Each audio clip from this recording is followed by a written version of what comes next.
We talked about precipitation reactions. We're going to talk about two other kinds of reactions. The first one is an acid-base reaction. As the name suggests, it's a reaction between an acid and a base. These are also called neutralization reactions because the acid and the base neutralize each other. The other type we'll talk about on Thursday is the gas evolution reaction. As the name implies, a gas is produced in this reaction.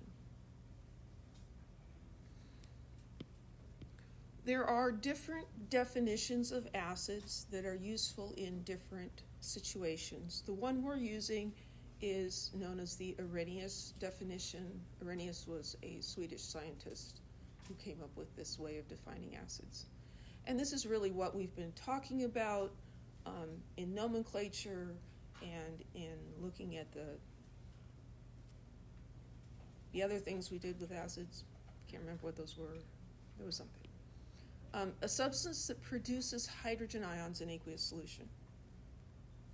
So HCl, we recognize this as an acid because it starts with H. You put that in water, it forms hydrogen ions and chloride ions. It was a molecular compound before. It wasn't ionic, but it forms ions. Looking at this with the single arrow, is this a strong acid or a weak acid?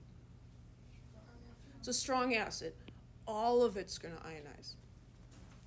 Now let's think about this hydrogen ion. How many protons does a hydrogen atom have? Has one proton.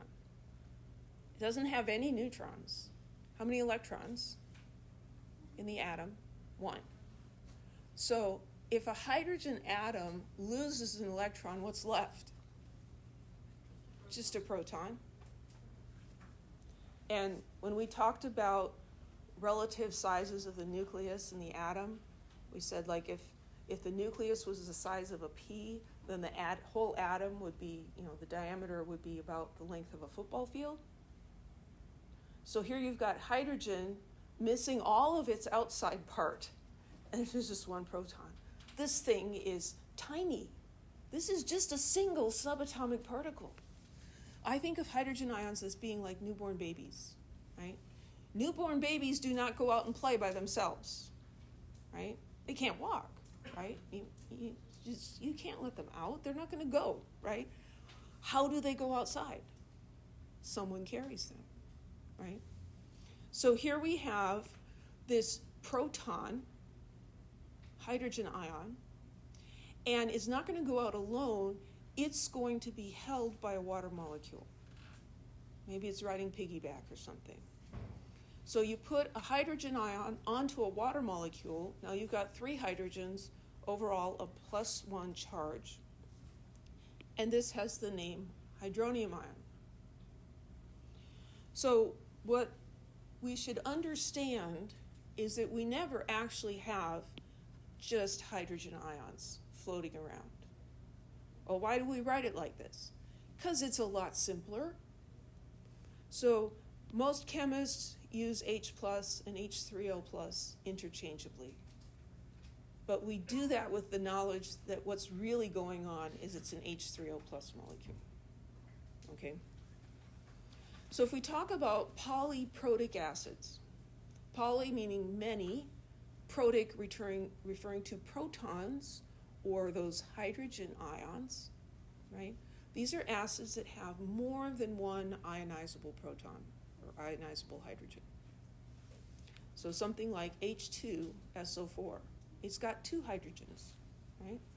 It can lose 1 hydrogen, and then it can lose another hydrogen. So it's called diprotic, 2 protons. And here's the fine print. It's strong in its first ionizable proton, but weak in its second. That means the first proton comes off. What do you get when that happens? Well, let's look. H2SO4 aqueous. So if we take off hydrogen ion, what's left? HSO4 minus, the hydrogen sulfate ion. So this will go to completion. All of these will separate. This one then some of these will also lose a hydrogen ion, but it's a weak acid. It's just going to do that a little bit. So there's an Arrhenius definition of an acid. We also need an Arrhenius definition of a base, substance that produces hydroxide in the aqueous solution.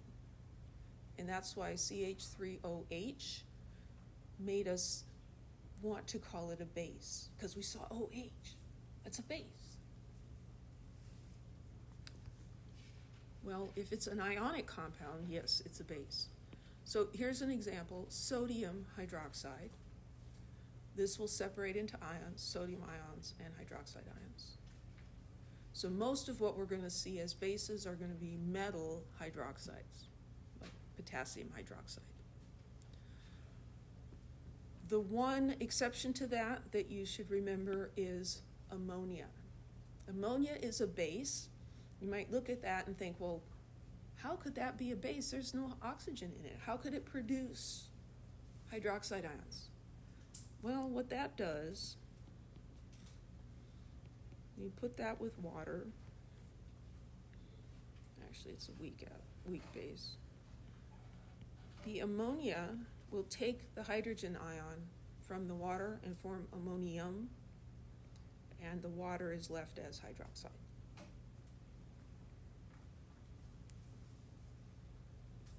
There are bases that can produce more than one hydroxide. So some of them produce two, like strontium hydroxide. So this is going to give off 2 moles of hydroxide for every mole of base. But there's no special name for that. With the diprotic acids, there's no equivalent name for this guy.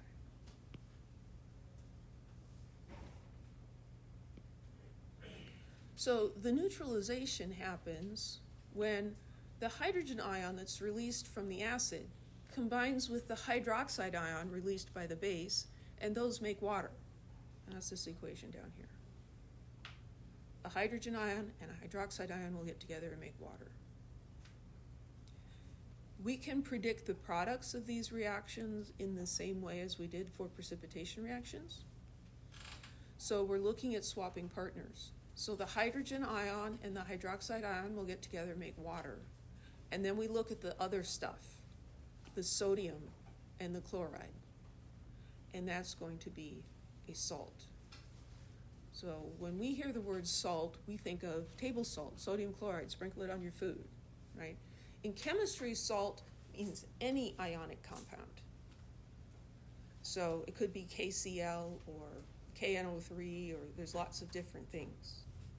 But neutralization reactions, you get an acid plus a base, gives water and a salt, an ionic compound. So if we have a strong acid being neutralized, this is going to be the net ionic equation. Always for strong acids.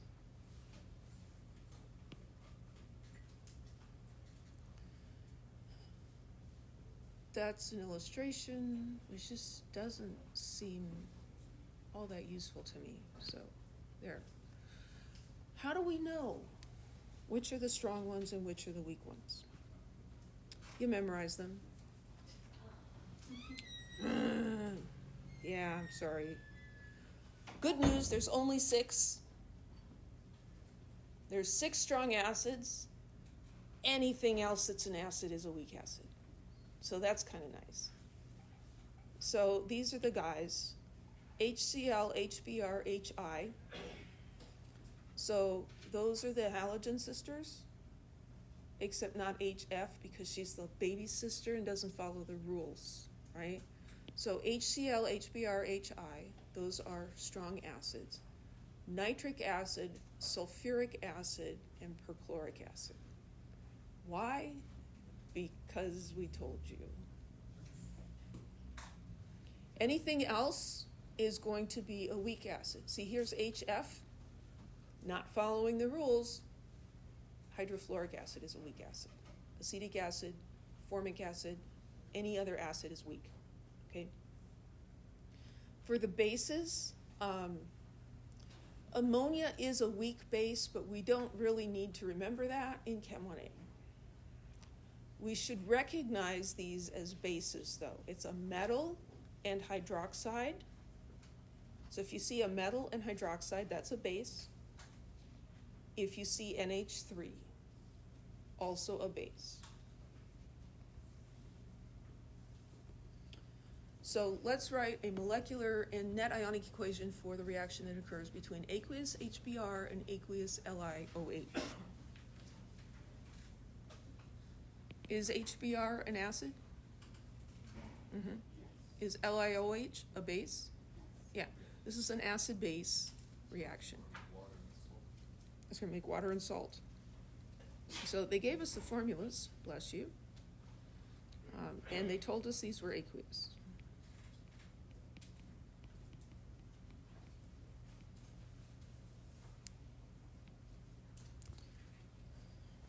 So, we might remember it's going to make water and salt. Well, what's the formula for the salt? Or maybe you don't remember that it's going to make water. Do the same thing we did for precipitation reactions. These make ions, swap the partners, and see what you get. So here's H plus and Br minus. We have Li plus and OH minus. When you split these compounds, you can only make 2 ions. H plus and OH minus, Li plus and Br minus. So if we put H plus and OH minus together, and maybe we're just, following the patterns that we've learned, and we write HOH. Huh. Right? It literally says, huh. That doesn't look right, does it? So if you wrote that on, your worksheet problem, I might giggle a little bit, but I wouldn't mark it wrong, right? H2O is how we write it, though. And then the other pair, again, the cation first and the anion second. I get the correct anion. +1 and -1. So the formula there is just LiBr. Is this compound soluble? Yeah. Lithium, sodium, potassium, ammonium, always soluble. So this is AQ. Is it balanced? Let's check. On this side, I have 2 hydrogens. And on this side, I have 2 hydrogens. Over here, I have 1 Br and 1 Br. 1 lithium, 1 lithium, 1 oxygen, 1 oxygen. So that's the molecular equation.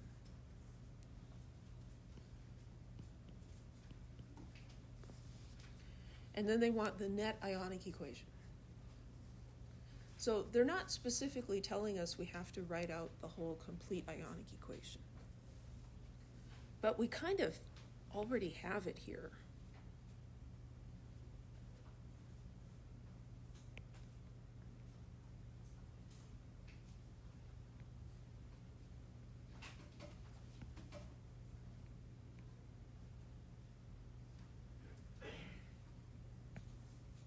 We have H plus and Br minus and Li plus and OH minus.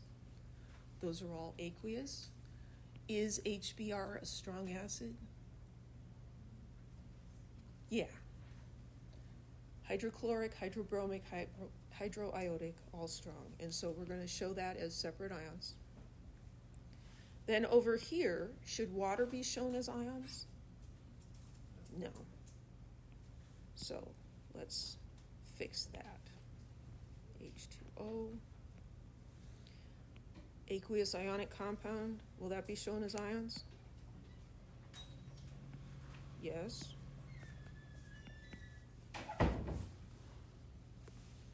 Now I, spread them out a little bit so we could see them better, but you don't have to do that. Now we can identify this